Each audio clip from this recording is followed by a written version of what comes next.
Firman Tuhan berkata di dalam Kolose 3 ayat 14, dan di atas semuanya itu kenakanlah kasih sebagai pengikat yang mempersatukan dan menyempurnakan. Saudaraku yang dikasihi Tuhan, surat Rasul Paulus kepada jemaat yang ada di Kolose dan mereka yang sudah lahir baru, hidup dalam Kristus. Rasul Paulus mengingatkan supaya mereka memiliki kemurahan, kerendahan hati, kelemah lembutan dan kesabaran serta saling membantu. Nah, surat Rasul Paulus ini bukan saja ditujukan kepada jemaat-jemaat yang ada di Kolose, juga kepada kita sebagai anak-anak Tuhan, sebagai jemaat Tuhan yang ada sekarang ini. Untuk apa? Untuk mempererat hubungan persaudaraan dan yang harmonis, yaitu harus mengenakan kasih sebagai pengikat. Nah, apa itu kasih, saudara yang dikasihi Tuhan? Kasih itu sabar, murah hati, tidak cemburu, memaafkan, rela berkorban, tidak mementingkan diri sendiri.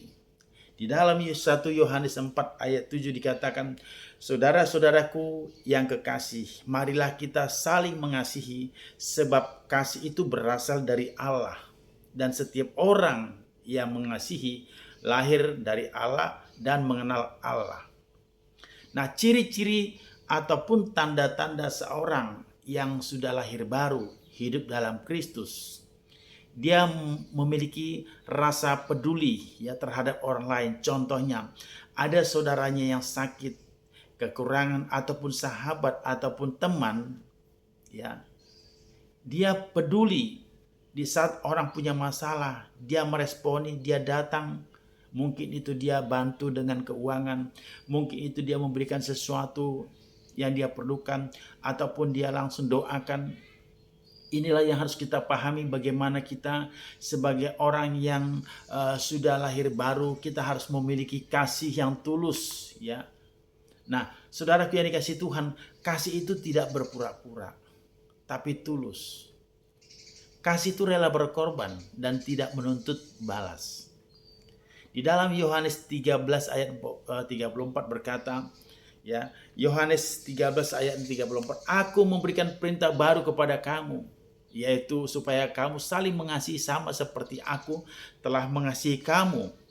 Demikian pula kamu harus saling mengasihi. Ayat 35 dikatakan, dengan demikian semua orang akan tahu bahwa kamu adalah murid-muridku, yaitu jikalau kamu adalah murid-muridku, yaitu jikalau kamu saling mengasihi. Nah, saudaraku yang dikasihi Tuhan, kalau kita memberikan sesuatu kepada orang lain, kita harus tulus, ikhlas, ya. Jangan kita omongin kepada orang lain. Cukup Tuhan yang tahu. Kalau tangan kanan memberi, tangan kiri tidak boleh tahu. Inilah yang harus kita lakukan ketika kita memberikan dengan hati yang tulus kepada seseorang, ya. Jangan kita memberikan sesuatu kepada orang lain lalu kita omongin dengan orang lain lagi. Ini bukan kasih yang tulus. Ini kita namanya memberikan sesuatu supaya lalu kita ceritakan kepada orang lain, supaya orang lain melihat bahwa kita itu hebat, ya. Hebat. Wow, dia itu hebat, memberikan sesuatu yang terbaik untuk orang. Tetapi itu kan kasih berpura-pura. Tetapi Tuhan mau supaya kita memberikan sesuatu itu harus dengan hati yang tulus, tanpa imbalan, tanpa diketahui orang lain. Cukup Tuhan yang tahu. Nah, saudaraku yang dikasihi Tuhan, melalui pembacaan firman Tuhan pagi hari ini, janganlah hanya sebatas untuk kita dengarkan saja, tetapi marilah kita buktikan, kita implementasikan dalam kehidupan kita sehari-hari sebagai pengikut Kristus. Kasih yang mengikat, mempererat hubungan persaudaraan ini, tanggung jawab siapa? Tanggung jawab kita bersama, kerjasama. Untuk apa? Untuk memajukan pertumbuhan dalam keserupaan dengan Kristus serta kebenarannya.